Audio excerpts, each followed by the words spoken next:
Hey everybody, welcome back to Drumbits. I am going to show you a 2-bar phrase today. Now, what is a 2-bar phrase? Well, when you play a groove, if you're repeating the same groove over and over again in every measure, it's the same measure. So it's just 1 bar over and over again. Well, if you do 2 different bars, 2 different measures, and you play 2 different grooves in those measures, it's 2-bar phrasing. It takes a little more thinking because you got to remember what you played in the first measure, because then after the second measure you got to jump back to the first measure. So I always just kind of start simple when I'm creating 2-bar phrases. Let's just take a standard rock groove. Okay, to start. That kick drum pattern, that's the first measure, where the first measure ends, okay, on the end of 4. When I get to that second measure, I want to change what the snare or the kick are doing in order to make it a 2-bar phrase. So I don't want it to repeat, okay? So let's pick another groove that might fit with that, all right? If you're playing this in your first measure, okay, that last kick I did is on 1 of the next measure, so maybe that next measure is going to have an extra snare in it, maybe an extra kick that moves. So kind of like this.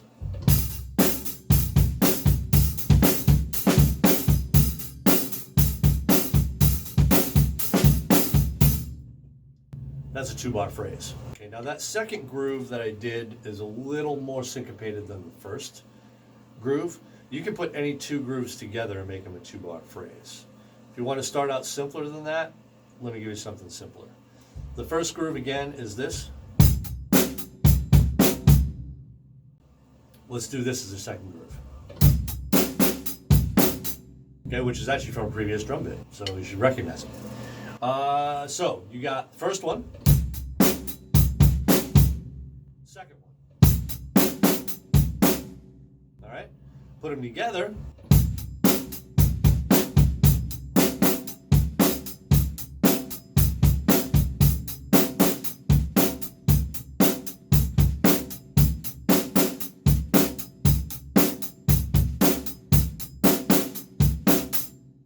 Okay, it's kind of cool. It's a little longer. It's like a longer groove, right? So it's 2-bar phrasing back and forth. Now you might hear, as you play that, you might hear other things you can add in. You might add a fill in the second measure. If you play a 2-bar phrase and you play it twice, that's 4 measures. On your 4th measure, you want to maybe add a fill in. Maybe one of the fills you learned here on drum bits.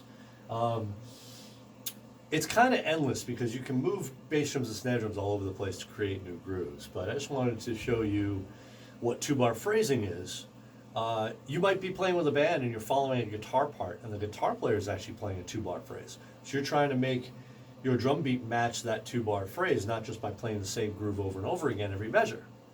So think about it that way too. If you're jamming with a bass player, jamming with a guitar player, or whatever, listen to what their parts have to say and try to match what's happening with your drums. Try to match with what they're doing on their guitar or their bass, and that'll help you out in your phrasing, okay? Have fun with it, and I'll see you next time.